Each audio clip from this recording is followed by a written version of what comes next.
সবাইকে শুভেচ্ছা জানিয়ে আমি আপনাদের সামনে কয়েকটা কথা বলবো ব্রেনের রক্তক্ষরণ নিয়ে। আমরা জানি ব্রেনে কখনো রক্ত শূন্যতা দেখা দেয়, আবার কখনো রক্তক্ষরণ হয় এবং বিভিন্ন স্তরে রক্তক্ষরণ হয়। কিন্তু আমি যে রক্তক্ষরণের কথা বলবো সেটাকে আমরা বলি সাব অ্যারাকনয়েড হেমোরেজ।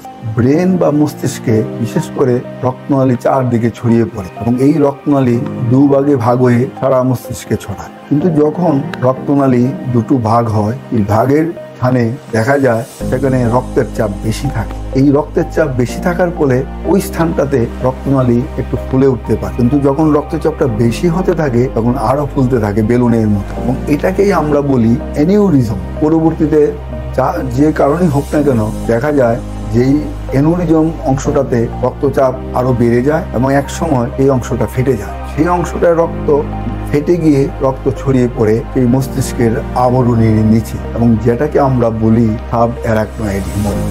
আপনাদের ধারণাটা হলো যে সাব অ্যারাকনয়েড হেমোরেজ কি। তাই দেখবেন নিউরোলজি ডিপার্টমেন্ট, বিশেষ করে হাসপাতালে হোক বা ক্লিনিকে হোক, এই ধরনের রোগী ভর্তি বেশি থাকে। কিন্তু প্রশ্ন আসে, এই হেমোরেজে কারা ঝুঁকিতে ভোগে? দেখবেন এই যে প্রথমেই বললাম যাদের ব্রেনে যে রক্ত নালী যেখানে অ্যানিউরিজম ঘটে, এই অ্যানিউরিজম যদি ফেটে যায় পরবর্তীতে রক্তক্ষরণ হয় এবং এদের ঝুঁকিটা বেশি। পরবর্তীতে যারা বিভিন্ন কারণে মাথায় আঘাতপ্রাপ্ত হয় দেখা যায় তাদেরও ঝুঁকি বেশি। এছাড়া যারা অতি উচ্চ রক্তচাপে ভুগে, বিশেষ করে দেখা যায় যে কোনো রোগের কারণে রক্ত পাতলা হওয়ার জন্য ওষুধ খায়, তাদেরও ঝুঁকি বেশি। বিশেষ করে যারা ক্রীড়াবিদ মাথায় আঘাতপ্রাপ্ত হলে তাদেরও এই ঘটনা ঘটে, অথবা যারা শ্রমিকরা বিভিন্ন স্থানে কাজ করে মাথায় আঘাতপ্রাপ্ত হলো তাদেরও হয়। এবং যারা অতিরিক্ত ধূমপান করে তাদের ক্ষেত্রেও দেখা যায় এই অ্যানিউরিজমের ফলে হেমোরেজ ঘটে, তাতে ওরা এই সাব অ্যারাকনয়েড হেমোরেজে ভুগতে পারে।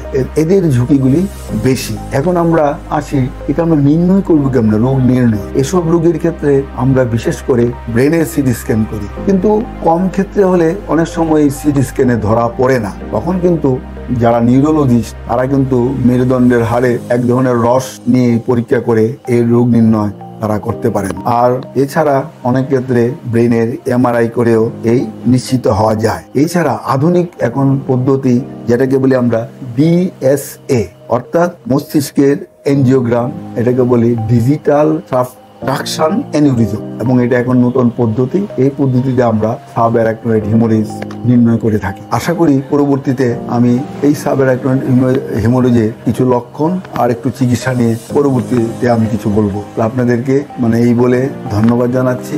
আপনারা ভালো থাকুন, সুস্থ থাকুন, এই কামনাই করি। ধন্যবাদ।